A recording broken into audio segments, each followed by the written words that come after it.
जातिवाद केवल राजनीति में है, सामाजिक रूप से, व्यक्तिगत रूप से कोई जातिवाद नहीं है। हम अपने धर्म का पूरी तरह से पालन नहीं करते। चिराग है, बुझता रहेगा, फिर जलाएंगे बार बार। अहिंसा कभी हमें ये नहीं सिखाती कि कोई हमें आकर के एक चांटा मारे तो दूसरा गाल आगे कर दें। भारत के चारों तरफ शत्रु हैं और सबसे बड़ा शत्रु भारत के भीतर है। जी, हमारा एकमात्र उद्देश्य है कि भारत संवैधानिक रूप से हिंदू राष्ट्र घोषित किया जाए। यद्यपि भारत पहले से ही हिंदू राष्ट्र है, क्योंकि 1947 में देश का जो विभाजन हुआ था वो धार्मिक आधार पर हुआ था और पाकिस्तान एक इस्लामिक राष्ट्र के रूप में उदित हुआ था। तो भारत मौलिक रूप से हिंदू राष्ट्र है, अब इसको संवैधानिक रूप से भी घोषित किया जाना चाहिए, ये हमारी मांग है। इसी के लिए हम यहाँ पर बैठे हुए हैं। अक्सर राजनीति में हिंदू मुस्लिम ज्यादातर होता है। ये राजनीति हम लोग राजनीतिक नहीं है, हमारा कोई राजनीति से कोई लेना देना नहीं है। हम केवल राष्ट्र के सुरक्षा के लिए, सनातन धर्मियों की सुरक्षा के लिए, क्योंकि सनातन धर्मियों की जो जनसंख्या है वो 1 अरब से ज़्यादा है। भारत की 80% आबादी जो है हिंदू है।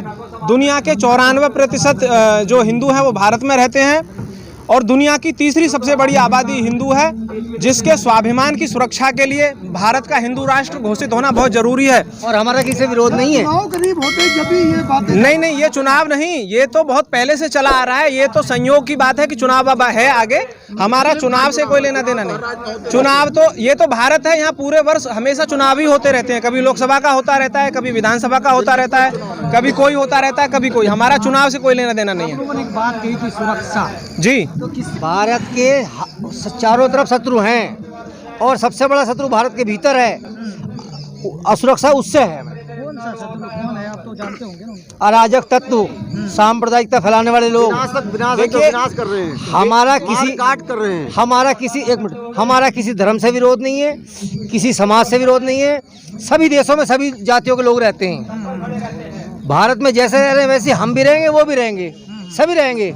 हिंदू मुस्लिम सिख ईसाई सब एक समान है, मगर भारत का हिंदू राष्ट्र घोषित होना बहुत जरूरी है, वरना फिर पाकिस्तान क्यों बनाया था। एक सवाल हर जगह पूछा जाता है जी, फायदा क्या मिले। अभी हिंदू राष्ट्र हो जाए तो हमें क्या, आपको क्या फायदा मिले? मुझे तो कोई फायदा नहीं चाहिए। आपको फायदा चाहिए तो आप उठाओ। जैसे लोग वो भाषा नहीं बोल पाएंगे, ये जो फायदा मैं बताता हूँ आपको क्या होगा। हिंदू होने की वजह से नीचा नहीं देखना पड़ेगा, समझ रहे हैं।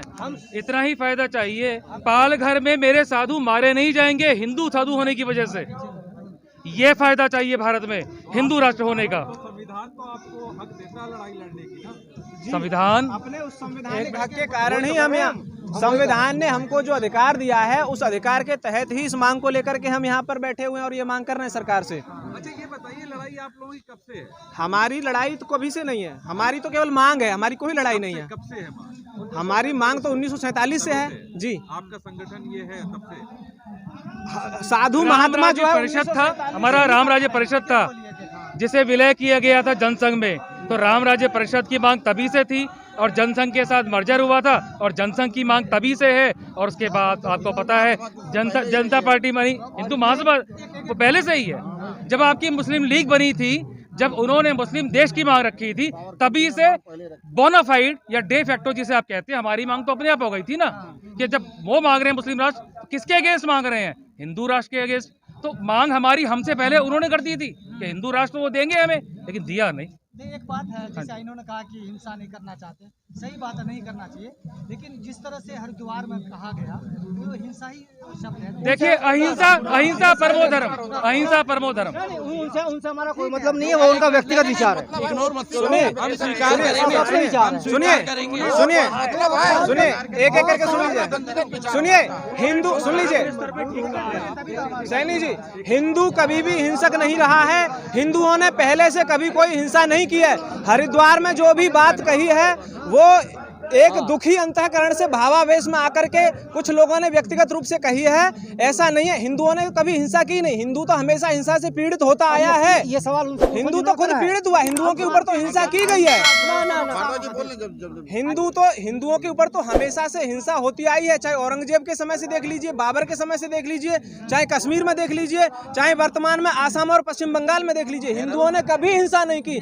हिंदू तो हिंसा का शिकार हुआ है। और आप हरिद्वार की जो बात कर रहे हैं वो लोग मानते हैं ना कि अहिंसा से देश को नुकसान होगा, मानते हैं इस बात जी, हिंसा से देश को नुकसान होगा। हाँ, अहिंसा से देश को नुकसान होगा। जो अहिंसा अंधी है, जो विवेकहीन है, हिंसा कोई समाधान नहीं है। अहिंसा हमें ये नहीं सिखाती कि हम आत्मरक्षा करना छोड़ दें। अहिंसा कभी हमें ये नहीं सिखाती कि कोई हमें आकर के एक चांटा मारे तो दूसरा गाल आगे कर दें।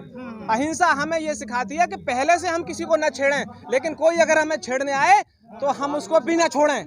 ये अहिंसा का सच्चा सिद्धांत है। एक सवाल है, यहाँ पे लिखा है संयुक्त हिंदू धर्म संसद। तो ये हिंदू धर्म संसद से आप मतलब हमें थोड़ा ये हमारा एक विचार है। संयुक्त का मतलब हमारे जॉइंट, संयुक्त में सब जातियां आ गई। एक हमारा सामूहिक विचार है। कौन संयुक्त सी जातियाँ? सभी आ गई, सारी सभी जितनी हिंदुओं में जितने भी हैं, जो हिंदुओं से संबंधित हैं, जो सनातनी है, जो सनातनी है। हाँ, सनातन को मानने वाले, जो सनातन को मानने वाले। राम तो मेरे पूर्वज भी हैं, आपके भी हैं, इनके भी हैं। किसके पूर्वज नहीं है राम?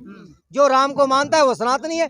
हिंसा हमारा उद्देश्य नहीं है, हमारा किसी से विरोध नहीं है, ना सरकार से ना किसी जाति से।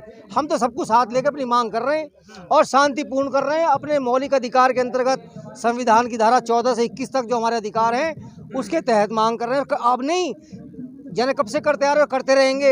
ये चिराग है, बुझता रहेगा, फिर जलाएंगे बार बार। हम अपने धार्मिक सम्मान की, अपनी पहचान की लड़ाई के लिए खड़े हैं, जो हमारा धर्म अधिकार है।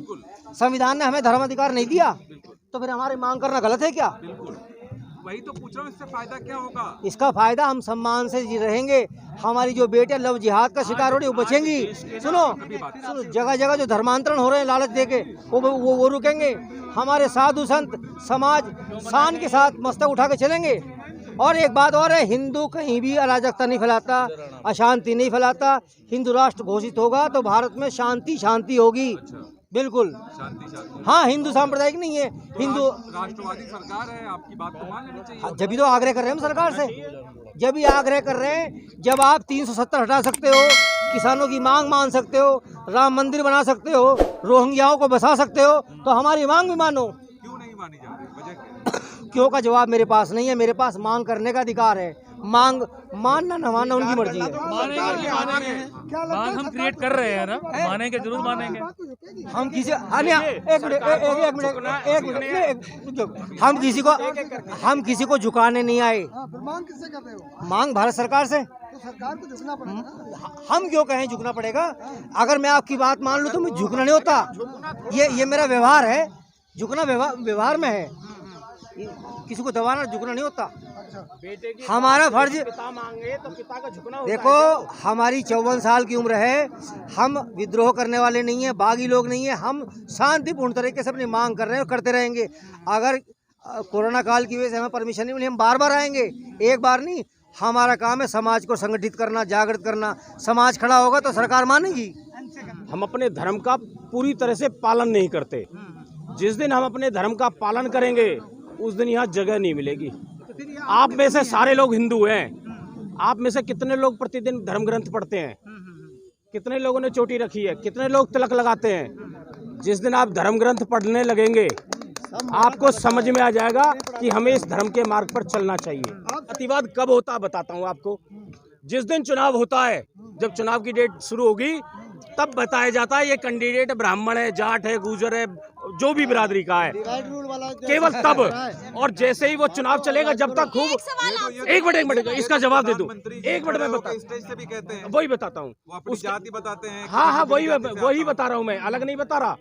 उसके वो बताएगा, उस समय ब्राह्मण सभा भी होगी, राजपूत सभा भी होगी, अग्रवाल सभा भी होगी। चुनाव में सब कुछ होगा। चुनाव समाप्त होने के बाद जो कैंडिडेट बन गया वो सबका होता है फिर। और तो एक मिनट आप सवाल करना। उसके बाद क्या होगा? जो मित्र होंगे उसके काम होंगे, जिससे उस विधायक के संबंध है, या जिसको कहीं ना कोई आर्थिक लाभ देगा तो उसके काम होंगे। फिर वही जाति वाला उसको गाली देगा। अगली बार वोट मांगे आएंगे तो देखेंगे। तो जातिवाद केवल राजनीति में है, सामाजिक रूप से, व्यक्तिगत रूप से कोई जातिवाद नहीं है। इसने कहा हम साथ नहीं आते। बिना सूचना के, बिना निमंत्रण के तो हम भगवान के पास भी नहीं जाएंगे। भगवान भी हमें निमंत्रण दे के बुलाएगा, हाँ भाई तेरा जीवन पूरा हो लिया। भाई हमें जब कोई सूचना नहीं होगी हम अपने आप पीछे क्यों भागेंगे? जिसे जरूरत है वो सूचना दे, हम पहुंचेंगे। अगर कोई सूचना देगा तो पहुंचेंगे, कोई निमंत्रण देगा। अगर लोग आगे बढ़ना चाहता है तो उसको सूचना की क्या जरूरत है उसको? बढ़ना चाहता मिलजुल के बांट- बिना जानकारी के कैसे कोई पहुंच जाएगा। इन भाइयों की जानकारी थी, हम यहाँ आ गए। अब हमने सबका ठेका थोड़ी ना ले लिया कि भाई आप अपने घर में फंक्शन कर रहे हो, हम बिना फंक्शन के बिना सूचना के आपके घर पहुंच सकते हैं क्या? आप निमंत्रण दोगे तो आएंगे। जब तक सूचना नहीं मिलेगी, आंदोलन में निमंत्रण की जरूरत नहीं। बिना सूचना के जानकारी के कैसे पता आंदोलन है किसी का? एक मिनट सैनी साहब, किसी का जब कोई बताया जाएगा तभी तो कोई शामिल होगा। आपको सूचना मिली तो आप आए, बिना सूचना के तो आप नहीं आए ना। अब बताइए और क्या पूछा? किसानों ने 13 महीने संघर्ष किया था, तब जाके सरकार ने बात सुनी थी। आप कब तक करेंगे? जब तक सरकार हमारी मांगों को मान नहीं लेती तब तक ये संघर्ष जारी रहेगा। आपकी जो मांग है उससे तो मतलब संविधान बदलने वाली बात है ना। संविधान तो संविधान हमारी मांग है बिल्कुल जायज है। 1947 में इस देश का बंटवारा धर्म के आधार पे हुआ। मुसलमानों को पाकिस्तान और बांग्लादेश मिल गए, हिंदुओं को क्या मिला? तो आप सेकुलर राष्ट्र। जबकि हिंदुओं को हिंदू राष्ट्र मिलना चाहिए। और हमारी मांग बिल्कुल जायज है। हमारे संविधान के, हमारे धर्म के अनुसार बिल्कुल राइट बनता है हमारा कि हम अपने धर्म के लिए, अपने राष्ट्र के लिए अपनी मांग करें कि हमारे धर्म का भी एक राष्ट्र होना चाहिए। अपने धर्म का पालन कर रही आपके है, हिसाब से चल रही है कि नहीं चल रही? हमारे हिसाब से ही चल रही है। लेकिन थोड़ा सा अपनी मांग की जरूरत। जैसे एक प्रजा अपने राजा से कोई डिमांड करता है तब राजा सुनती है ना, सुनता है ना राजा। ऐसे ही प्रशासन सुनता है, सरकार सुनेगी। एक बात और हमें जैसे एक बेटा अपने बाप से कहेगा कि मुझे ये स्कूल की फीस चाहिए या वर्दी चाहिए।